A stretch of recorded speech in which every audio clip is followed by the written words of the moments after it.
Good morning, folks. It's a little janky video, but I thought I'd share what I use to pitch tabletop role-playing games to total normie students who are, by and large, not humanists, and who probably have some kind of experience with games, but probably not many analog games, to say nothing of TTRPGs.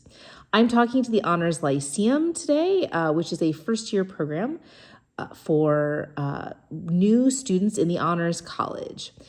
And we know demographically that, generally speaking, Honors College students are not humanists, really bright and engaged and excited, but don't really necessarily think about the humanities as a thing that does research of interest to them, and whose classes they might want to take. And that's where I come in. I'm here to give my presentation. So we have our little slide deck on the ye old iPad, but I've got to bring my treasures, and I've got to bring treasures that can fit into a tote bag, because I got to walk across campus with this stuff.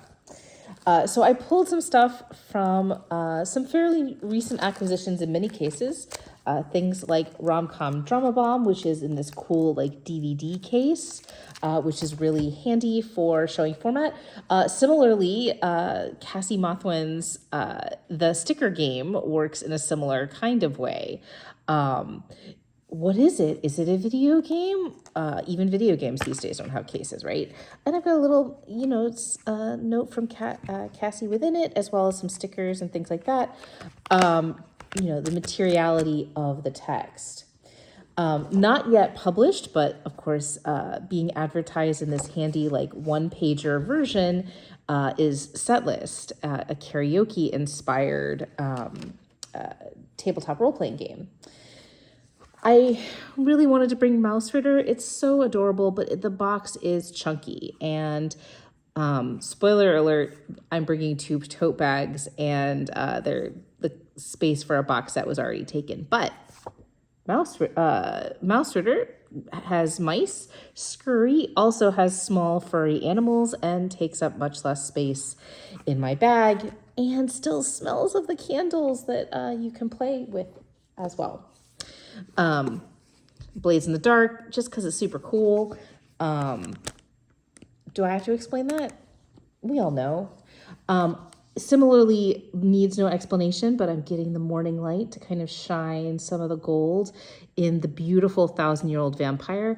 In fact, I could just bring an entire stack just of 1,000-year-old vampire, or I think I own almost everything that Tim Hutchings has made, from including like things like You Are a Goddamn Butterfly.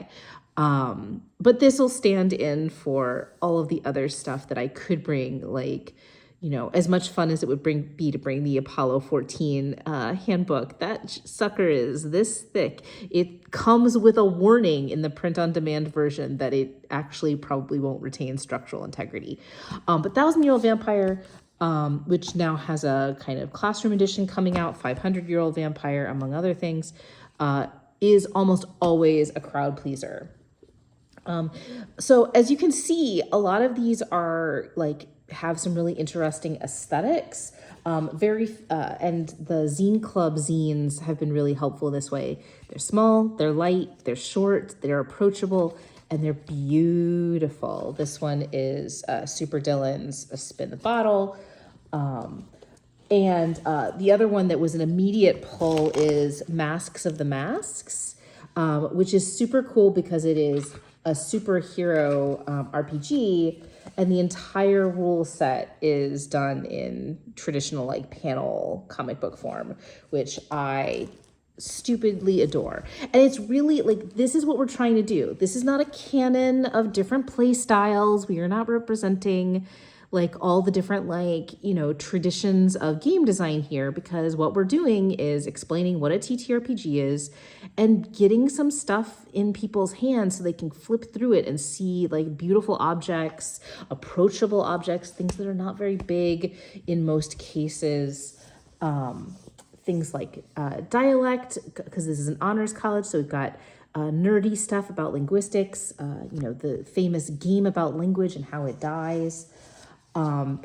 I wanted to pull something from Banana Chan, but a lot of the stuff that I own is in like big old box sets, like the Revenant Society and things like that. But hey, suburban consumption of the monstrous is compact and also still really lovely, and is if the students flip it open, we'll see the ways that gameplay is structured around dinner parties, which also has me thinking about upcoming dinner parties that I'm hosting, and why am I not using this book?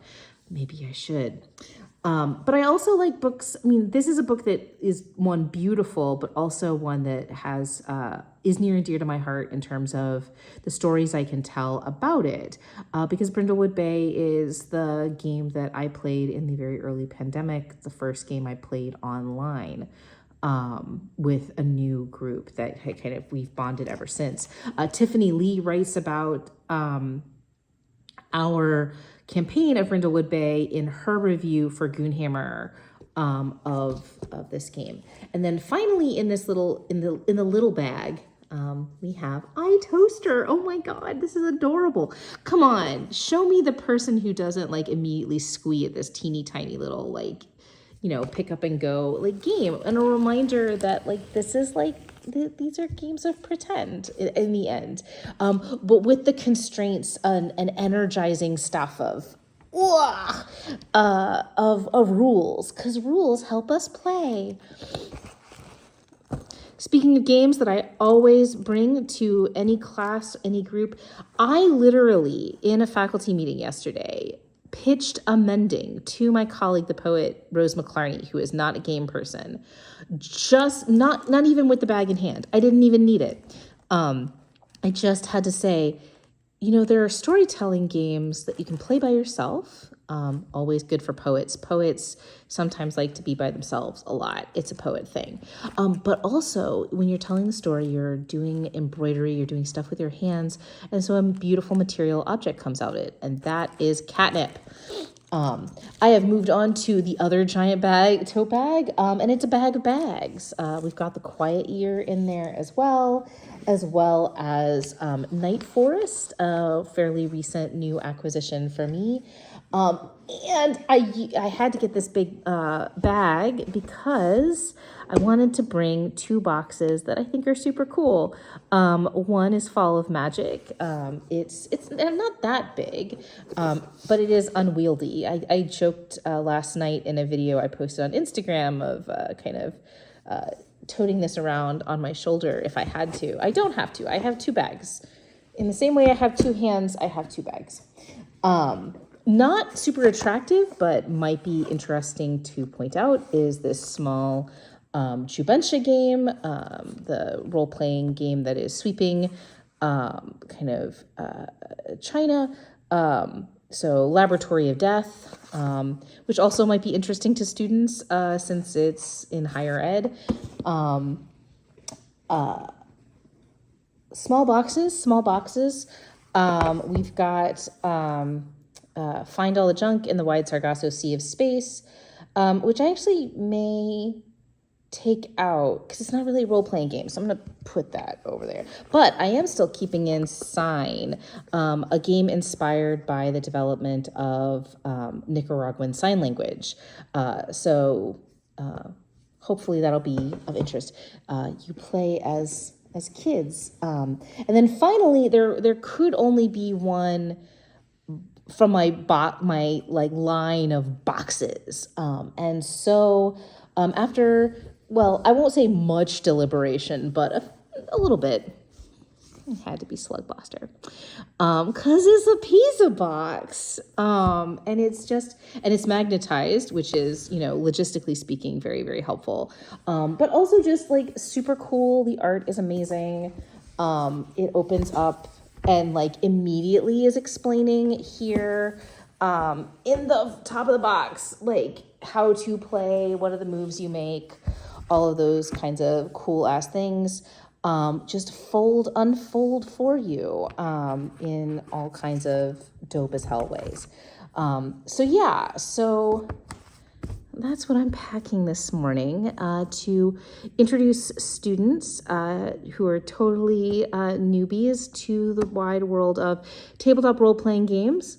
the fact that I research them, that they can research them if they join me either in a class or an undergraduate research opportunity, as well as just like that this stuff is fun. And to promote the visit of Quentin Smith, who is coming to talk about his work in games more broadly, as well as the game that he is running for interested students. So yeah, so that's this morning's task. I am dressed up on a non-teaching day to do some outreach. I hope you are all well, and if you think of a game that you think would fit into my bags of tricks, as you can see, I prioritized for this go around fairly compact, except for Slug Blaster and Fall of Magic, visually stunning and engaging, things that just jump out at you right away, and some of the things that I just thought were funny and fun. So would love to hear your comments. Have a great day.